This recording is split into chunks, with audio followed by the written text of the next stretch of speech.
welcome. Glad to see you here on this beautiful fall day.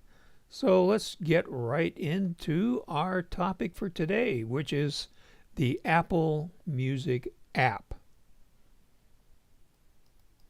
So this is Go for Lunch for October 25th, 2022, brought to you by GoFor Technology. I'm Roger Harmon, your host. If you're new here, please type new in the comments so we can welcome you to our community. And today, as always, we're here to make your technology work for you. So the Apple Music app, well, it's something that's changed in the last few years. It used to be iTunes. If you're still running Mojave or an earlier operating system, then you would be using iTunes. Now the iTunes Store is still with us, so that's kind of confusing. The iTunes app is gone, but the iTunes Store lives on. So now we have an app called Music. So iTunes split up into 4 different apps, including Music, and that started with Catalina and is still with us today. And of course, there is some other confusion with the Apple Music streaming service. So that can be a little confusing. We're going to show you how to fix that inside the app. And that costs $10.99 a month for the streaming service. They just increased that price by $1.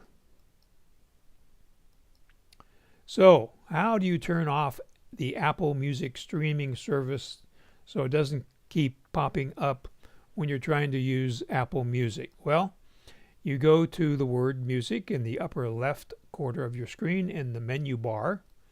You click on Preferences, then you click on Restrictions, and you check the little box in front of Disable Apple Music. So let's look and see how to do that. So here we are in the Music app.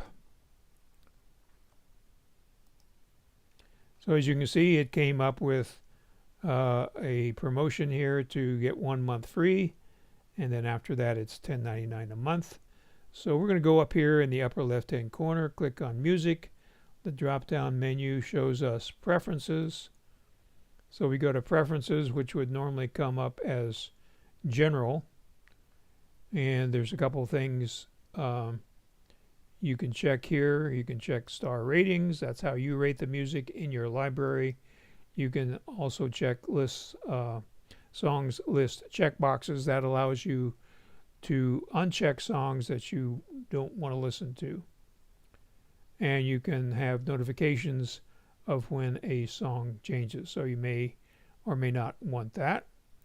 But what we want to look at here is restrictions. So you can see here it says disable, and then you have 4 choices. So we want to disable Apple Music in the Apple Music app. Again, that's a little confusing, but this way you don't get the pop-ups with the Apple Music promotions. So you can also restrict other things here. You can restrict movies to certain PG ratings and TV shows to certain ratings. So we're going to click OK. And now, as you can see, the Apple Music promotion disappeared, and up here where it said Listen Now and the heading was Apple Music, that is gone. So now you can freely navigate through the Apple Music app without those pop-ups asking you to subscribe to Apple Music. So now you can still buy music from the iTunes Store. You can own your own music. And when you're in the Apple Music app, you can preview songs. You get a short preview of what the song sounds like. You can do the same thing with music videos. There are videos in the Apple Music app. You can have the choice of purchasing individual songs, or you can purchase an entire album. So you can also import your CDs. So you may have a collection of those CDs like this one. And to import that, you need a CD player. Now this is the one made by Apple. Sells for about $70, $80. But you can get less expensive ones on Amazon for around $30 or $40. You want to make sure that it's a burner, which means it can create a CD or a DVD, and they will just plug into a USB port on your computer.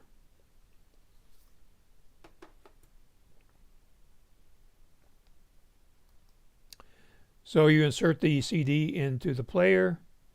In the music app, you go up to the upper left-hand corner to File, Import, select CD from the menu, and then you click Open. So it's pretty easy. Now, I was going to demonstrate that, but when I tried to plug in the CD player to my Mac Mini, my M1 Mac Mini, the dock that I'm using didn't supply power to the CD, so it didn't work. But if you have any questions on that, just let me know and I'll be happy to walk you through it. So finding music in the app, you can do it by several different ways. You can search, or when you have a list of music, you can just type a key. Like if you want to see something that starts with D, as in Delta, you would just type the D key. Or you could type the first couple letters of a song or an artist or an album name, and it'll automatically scroll to that area in the list. You can also use the get info command to change anything that you don't like in the description. So let's look and see how that works. So here we are in Apple Music. And we can go to songs. And so if I want to go to songs that start with an M, I would just type an M. And you can see we scroll to the M's. If I wanted to start with an S, we go to the S's. So that's one way to do it. Another way would be to just search up here in the upper left-hand corner.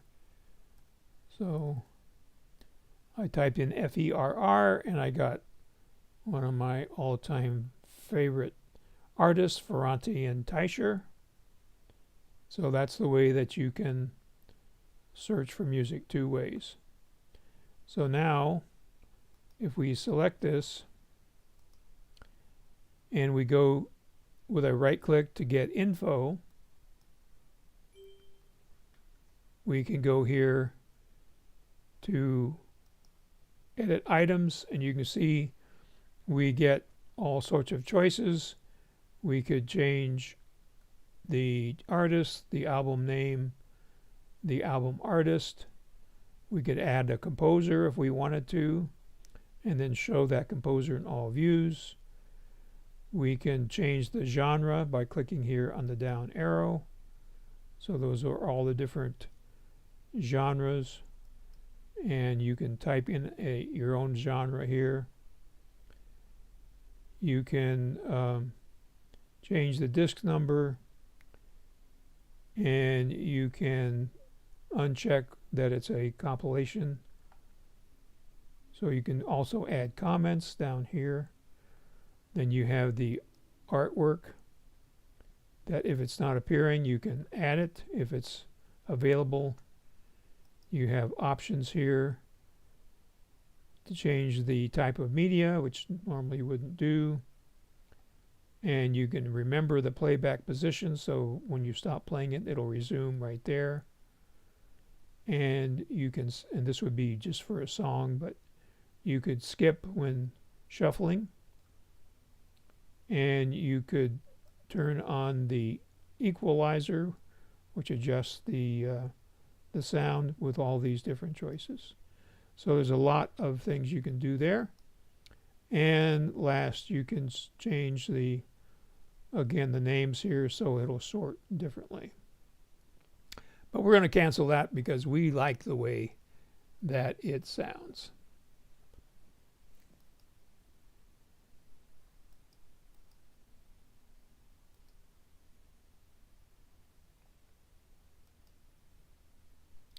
So how do you get music out of the app?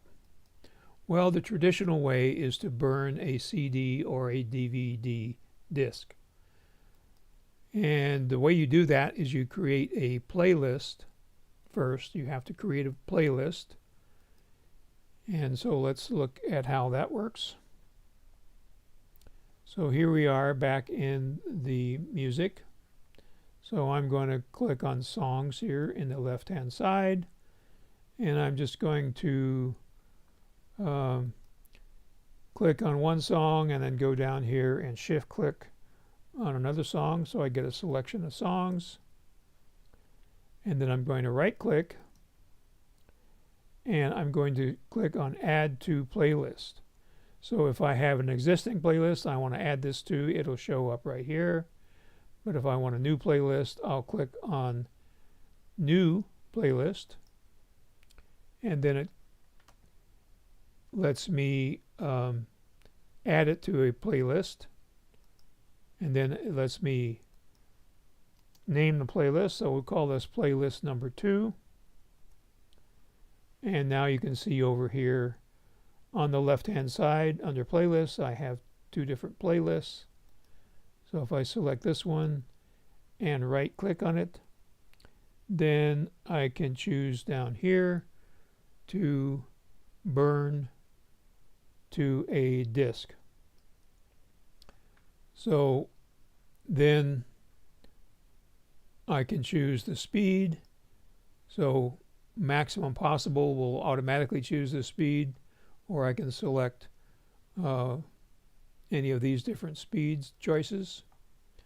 Then this is very important. I can have it burn as an audio CD, which will let it play on a CD player, or I can burn it as a... I'm sorry. Siri is trying to talk to me here.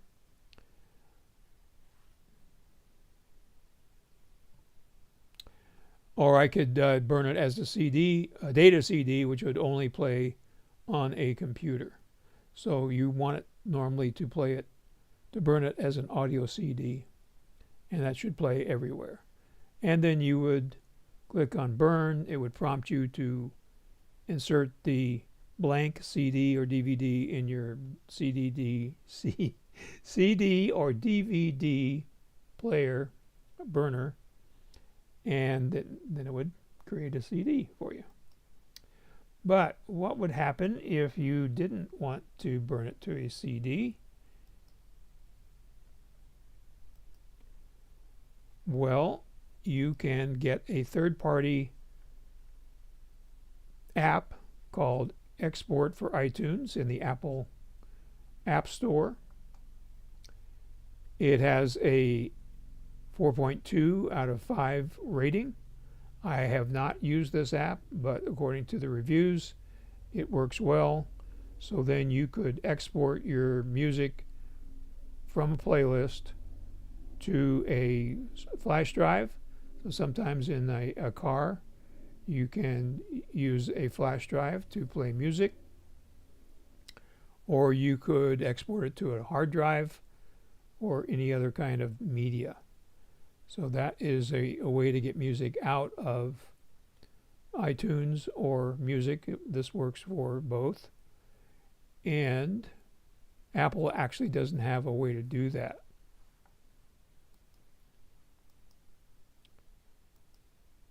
So how do you back up your music? So if you're using Time Machine, you are already backing it up. You can also use the other backup devices or applications like Carbon Copy Cloner, Super Duper, or that offsite backup on Backblaze. But you can also do the music library. So you can go to your, well, let's just show you how to do that. Let's see here. if we can do this. So if we go to music, and I think we'll have to change something here.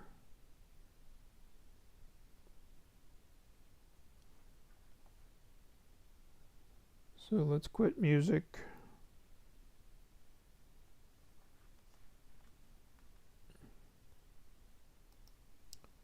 And I have to make an adjustment here.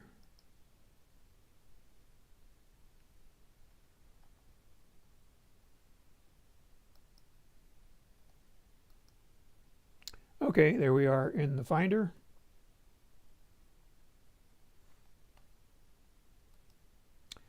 So you would go to Macintosh hard drive over here on the left. Then you would go to Users. Double click on Users. Then you would go to the name of your device. In this case, it's M1 Mini. Double click there. Then you would find a music folder. Double click that. And then this is the music folder again. Different one. And there's your music library. So you could simply drag this to a flash drive or to another hard drive, and that would copy your whole music library.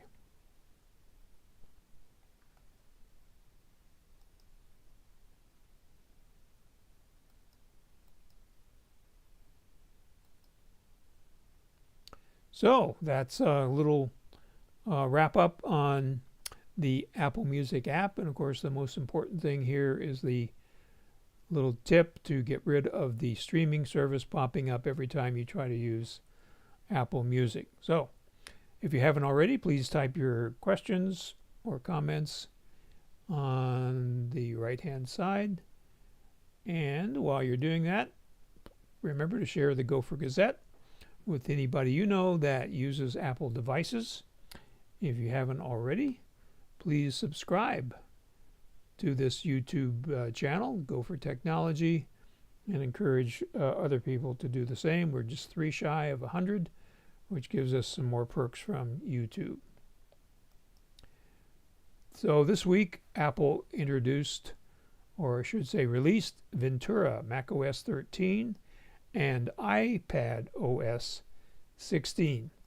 Now, as always, we recommend you wait on these until the 0.3 update. So that would be macOS 13.3 and iPad OS 16.3.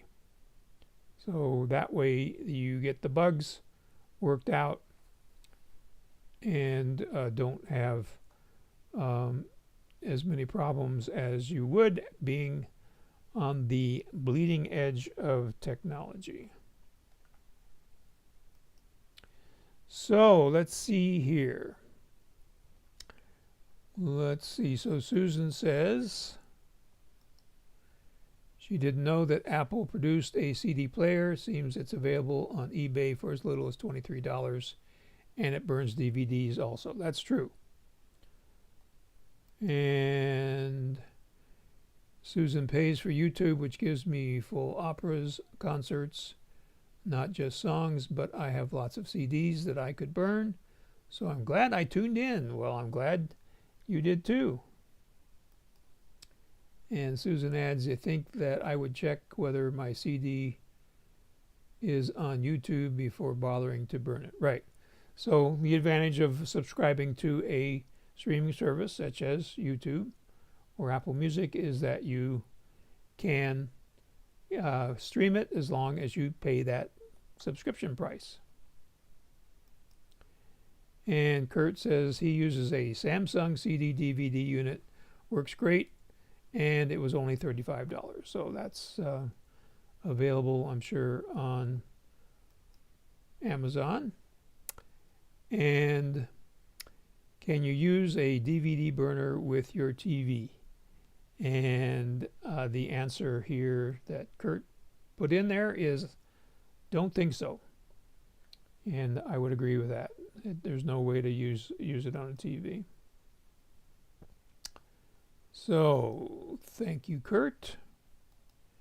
So Susan adds that paying for YouTube gets me anything and everything that's on YouTube without ads.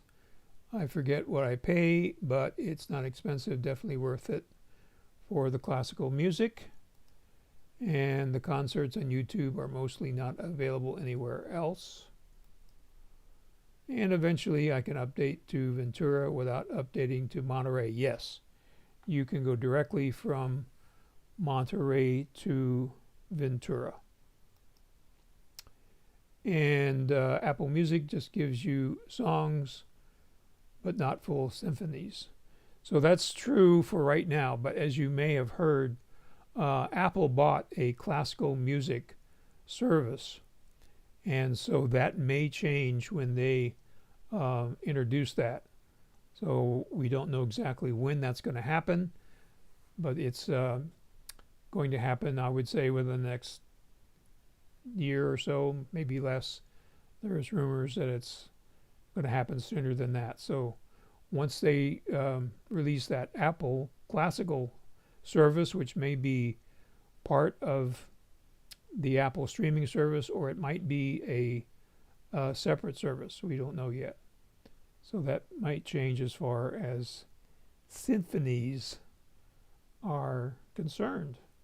So something to look forward to. And Bob has cookies. Good.